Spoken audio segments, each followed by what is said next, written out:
my mini talk, I think, is about navigating spaces and vetting for safety as someone in a body of color. In my mini talks that I've been doing on the WhatsApp space, I've been sharing like this email transaction that I've been having with my daughter's private school. And I just got another email today because I added a PS to the last email that Andrea, you said, this sounds like your functional adult. I was like, phew. The PS was just to clarify, it's not that I am not feeling safe at the private school. I'm feeling unsafe in the larger community, in this body of color, and the things that are happening down the street, like at Tufts, has activated my generational trauma. When I was like, the kids recently learned about the Japanese internment camps, and I know the trade wars with China are activating. So I just was very explicit because it took 3 emails to finally get the acknowledgement about the impact of race, right? And I said, Kaya's dad is of color and he looks like either Latino or Black. So every time he travels for work, I get scared because they're not like looking at passports when they're doing this. And finally, after 4 emails, she said, I can't even imagine what you must be going through as a woman of color. And I'm committed, or she said, I acknowledge that I am sheltered, quote unquote, and commit to helping, using my privilege to protect. And it's been this long process to vet for safety at this school. It took me 2.5 years to vet for safety at the public school where my daughter was getting bullied, stalked by a couple of folks for different reasons. The main one because she was attractive and declined an invitation to be someone's boyfriend or let them be her boyfriend at kindergarten. And then it escalated. And I could see that the principal couldn't keep the kids safe because mine wasn't the only situation. And I could see that there was no accountability, right, at the public school. And rather than fight, I just decided to remove her because she was so distraught. And so now at this new school, it's lovely, and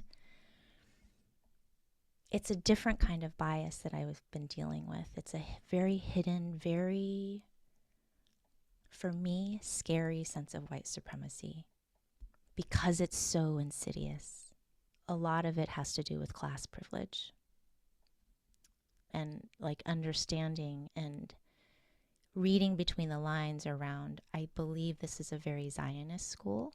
And one of the background stories was there was an email sent out shortly after October 7th about peace and how to treat children and blah, blah, blah, and our commitment for social justice. And then by November, I was waiting for another follow-up email and nothing happened. And so I had gone in to the office. This is my second time going in.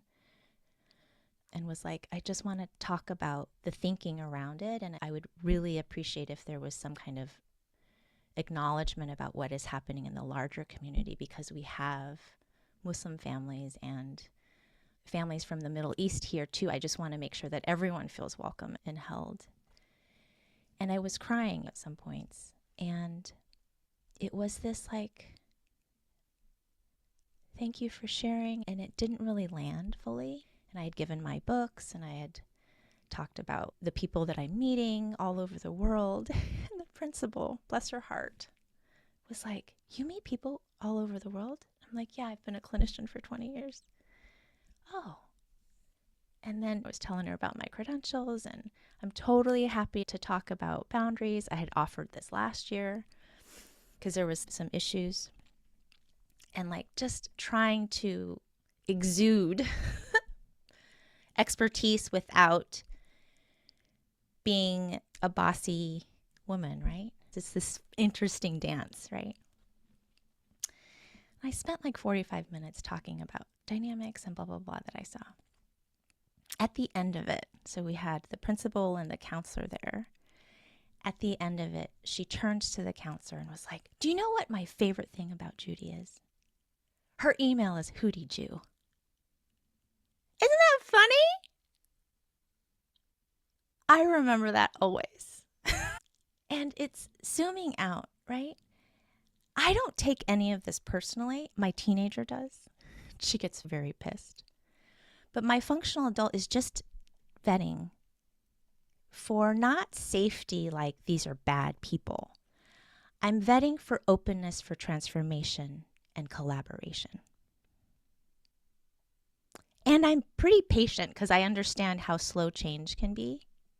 And like I'm very careful about the emails that I send. Oh, this is great. I wonder if you've considered how this lesson about immigration lands in different bodies of the kids that you serve, right?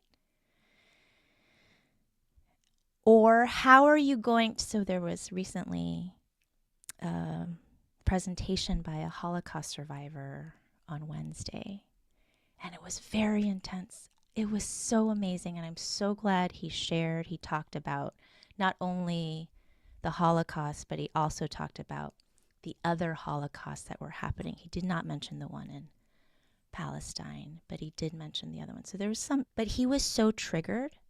I could sense as a trauma therapist he was triggered because his voice was pressured and he was not embodied. His hand was in his pocket and he was rushing through. And he's listing all of these traumas that he's experienced, right? All of the bodies and all of the, and I'm sitting there going, these are 12-year-old bodies. And this is what's happening right now. So it's opening up this intense collective trauma without hope at the end. For me as a trauma therapist, it's not trauma informed. It's not safe. And they had no understanding of how it would impact these children.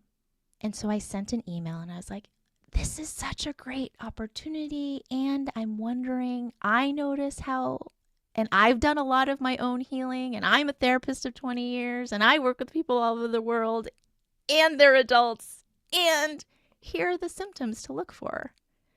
And these are the things you can do. Maybe have them go outside to run around for 30 minutes. You know what I mean? Like, what are you going to do to support these kids who some of them are worried about being deported, who are worried about being shipped off as though the stories that you're talking about. So it's this constant like observation, offering, and what do they do with it? Do they go, oh, I hadn't considered that? Or do they go, huh? And again, if I'm in the framework of same size circle, I am vetting for safety for my particular child in this space and what is possible for transformation and safety, because it's a collaborative effort. So zooming out to this cycle breakers group, we come together with our nervous systems and we co-create an environment. And it requires input from each person's body. How is this for you? Is this okay? And I understand the incredible pressure, the impossible job that the teachers have. And at every moment in every single body, there needs to be, I am not okay with this. I'm okay with this. How about this? This practice of setting boundaries and saying, I don't feel comfortable with how this has to go. And if the administration says, this is your job and you have to do it, that's information for me as a teacher. It's information for me as a parent. And it's information for me as a community member on, do we continue this collaborative effort together? So I'm bringing this in as a window in this school with the intention of, How do I do this in my community that I'm living in? How do I do this within the friends group that I'm traveling with? How do I do this with the nation that I'm living in? How do I do this with the...